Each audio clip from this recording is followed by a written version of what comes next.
Hello friends, I'd like to welcome you to Meditaciones Diarias.com.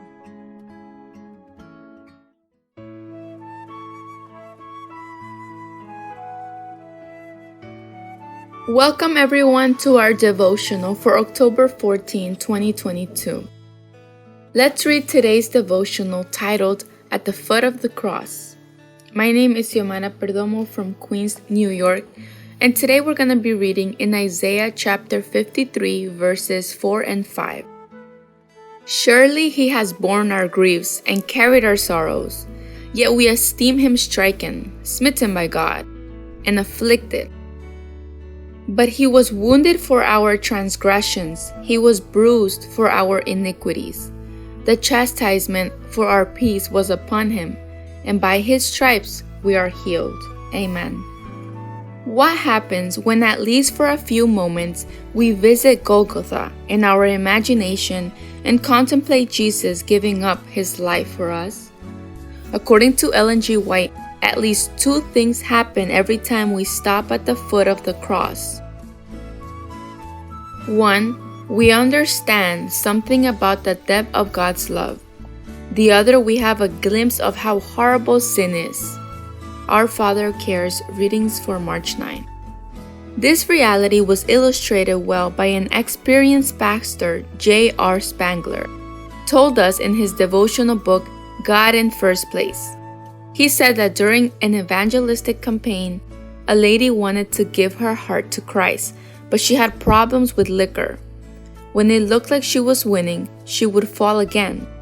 One day after studying the Bible, the lady felt a strong desire to drink. She went out to buy a bottle, and when she returned, she poured herself a glass. As she was getting ready to drink from the glass, she saw the Bible she had read during the day and reached for it with one hand, while holding the glass with the other. Whom would she obey, God or the tempter? As she looked at her hands, which at the time looked more like the plates of a scale, she reasoned, I can't keep both of them. I have to keep one and reject the other. Then she thought about the love of Jesus, about all that the Lord had suffered to be able to save her. At that very moment, the temptation lost its power.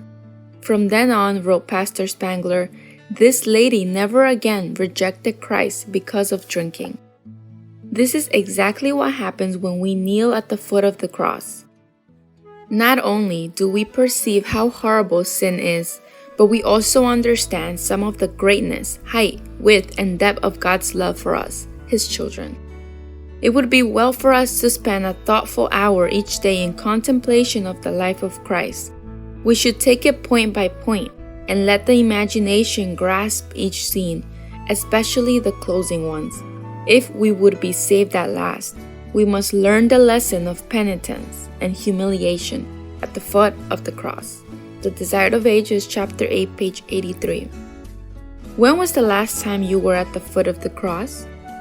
Dear Jesus, today I resolve to have a personal encounter with you every morning at the foot of the cross. I want to get to know you better every day and thus spread more and more of you and your great love around me. Amen.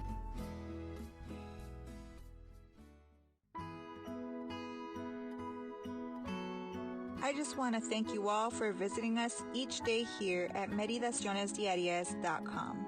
May you have a blessed day.